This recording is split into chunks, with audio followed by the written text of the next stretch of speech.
गिरिजा शैल लखी गंगा मैया, राम लखन सीता समेत सिया। तब मुनि सुनत हिया अति हर्षा, विनय करी चित बहु संकोचा।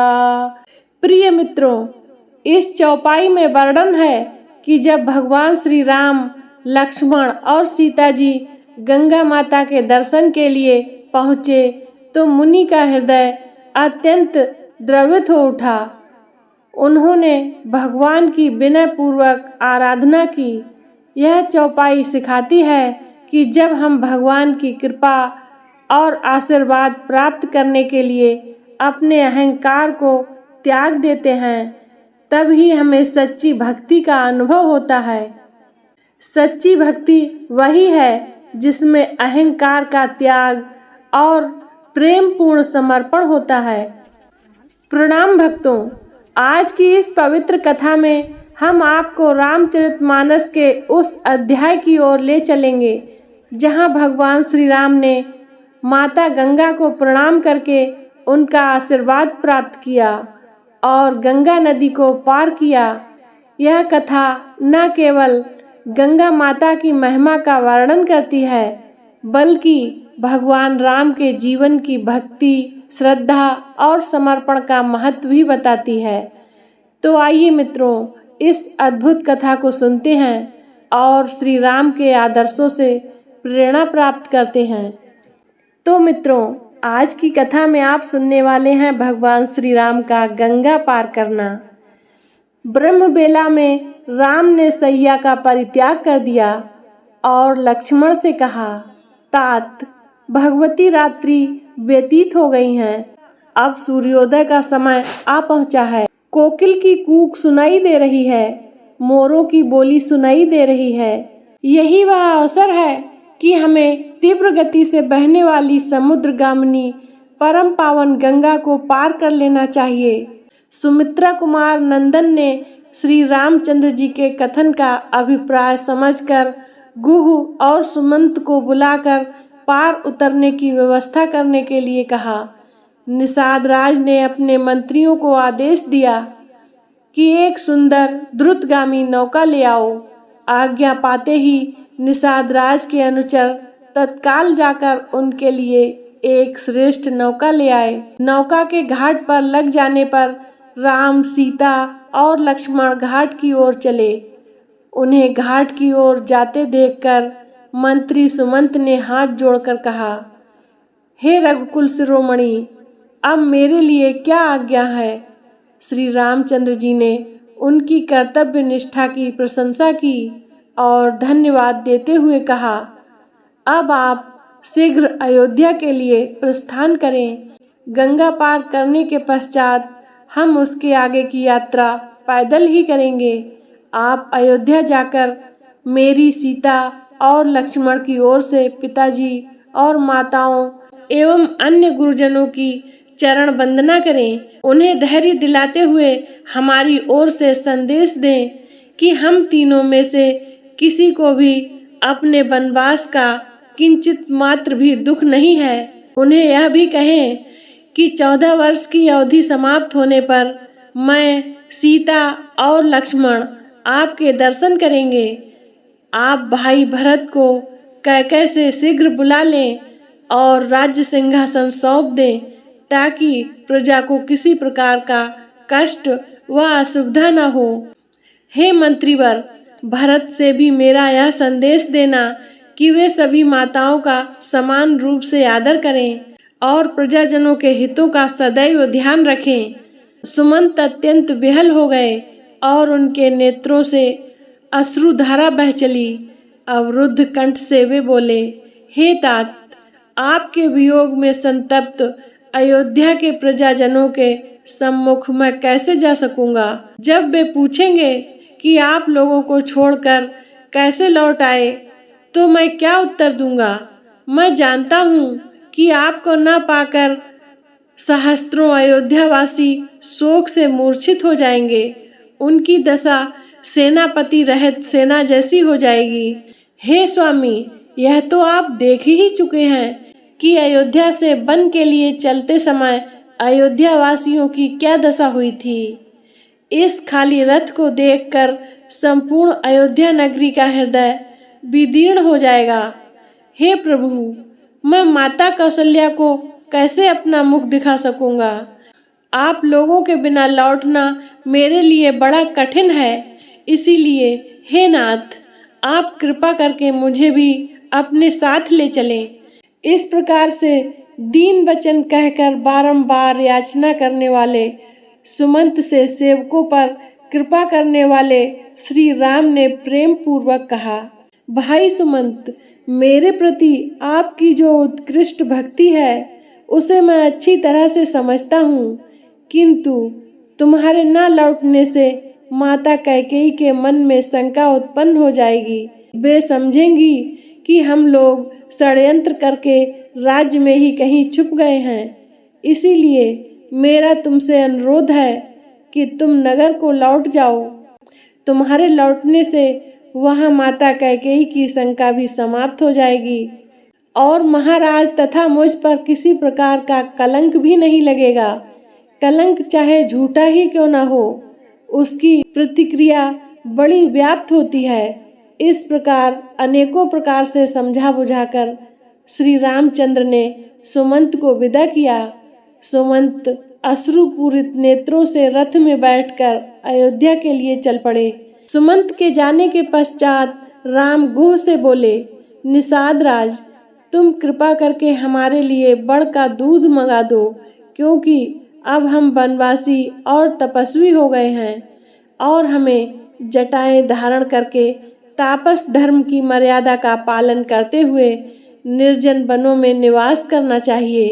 राम की बात सुनकर गुह स्वयं जाकर बड़ का दूध ले आए, जिससे राम, सीता और लक्ष्मण ने जटाएं बनाई और नियम पूर्वक तपस्वी धर्म को स्वीकार करते हुए गंगा पार करने को उद्यत हुए। भगवान राम, माता सीता और लक्ष्मण गंगा के किनारे पहुँचे। गंगा पार करने के लिए उन्होंने एक केवट को नाव चलाने के लिए बुलाया। केवट ने भगवान राम से कहा कि वह बिना उनके चरण धोए नाव में नहीं बैठाएगा। तुम्हारे चरण कमल रज मेरे नाविक नारी, हरैयान हरई जलधि करुणा निधि बहुभारी। केवट भगवान राम से कहता है, हे करुणा निधान, आपके चरणों की धूल इतनी पवित्र और शक्तिशाली है कि यदि मेरी नाव में लग जाए तो वह मेरी नाव स्त्री बन जाएगी।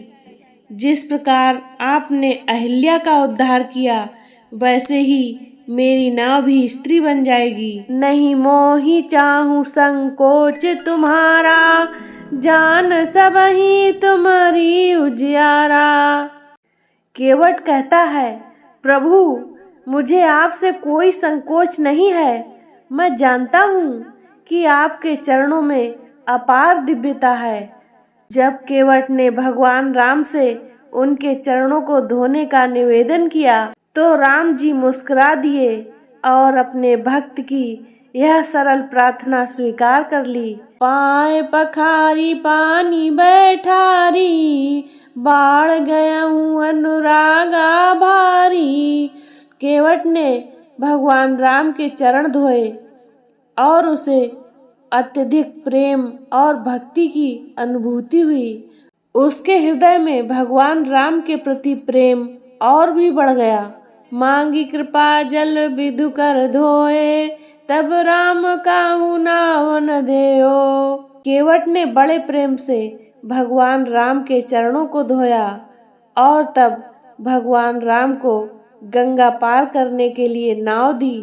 भगवान राम के चरणों को धोने के बाद केवट ने कहा, प्रभु, अब आप मेरी नाव में बैठ जाइए, मैं आपको गंगा पार करा दूंगा। सुनहु कृपा निधि करुणा करे, अस अब जनि कहेउ, परसि पग पदम प्रभु के ही हेतु, होई नहीं सुख सेहु। केवट कहता है, हे कृपा निधान प्रभु, सुनिए, मैं आपके चरणों का स्पर्श करना चाहता हूँ ताकि मेरी आत्मा को शांति मिल सके। भगवान राम, माता सीता और लक्ष्मण केवट की नाव में बैठ गए। जब गंगा के मध्य में पहुँचे तो भगवान राम ने केवट से कहा, केवट, तुमने मुझसे कोई दक्षिणा नहीं मांगी। कहा ही अजहु नहीं मांगू मैं प्रभु, यह बात कहाई। अवसर पाया हूँ अब पाए, तुम ही समझी लो चाई। केवट कहता है, प्रभु, मैंने अभी भी आपसे कुछ नहीं मांगा है। यह अवसर मुझे आपका आशीर्वाद प्राप्त करने का है।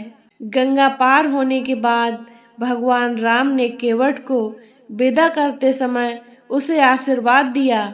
अब मोहि दीजहि विदा, नाथ प्रणाम कर जोरी। आप ही केवट हरि कृपा करी, धन्य धन्य मम भोरी। केवट कहता है, हे नाथ, अब मुझे विदा दीजिए। आपके चरणों का दर्शन करना मेरे लिए धन्य है। तो प्रिय मित्रों, इस कथा में केवट की निस्वार्थ सेवा, भगवान राम की करुणा और प्रेम का अद्वितीय मिलन हुआ। केवट की भक्ति और भगवान की दिव्यता का यह प्रसंग भारतीय संस्कृति और धर्म की गहराई को प्रकट करता है। नौका पर सवार होकर तीनों ने कुलसहारिणी गंगा को पार किया। गंगा के पार पहुंचने पर राम ने गू को हृदय से लगा लिया।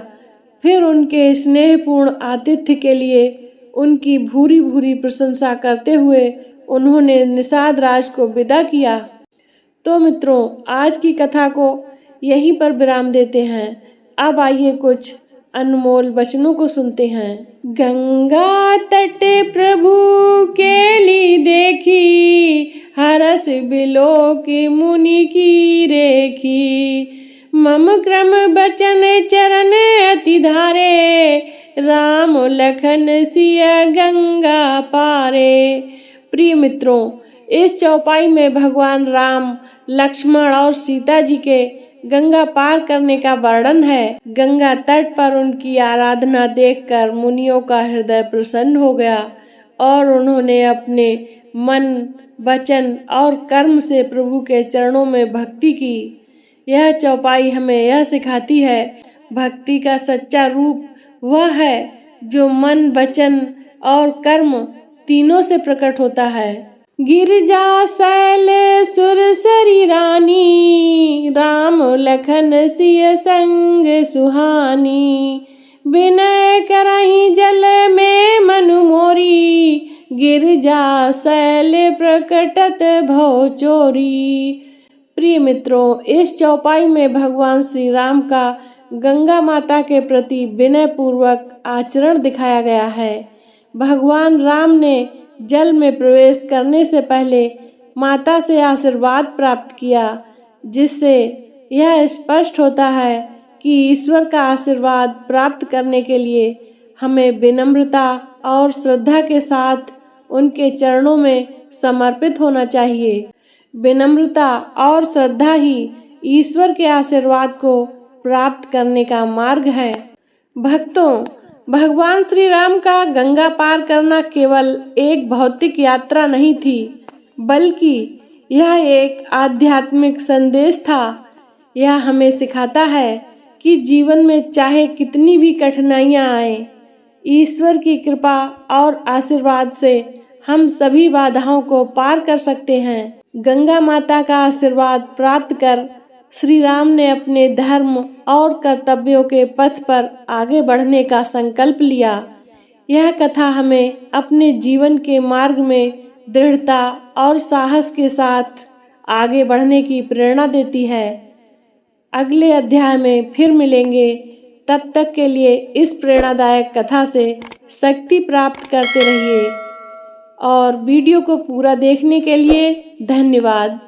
जय श्री राम।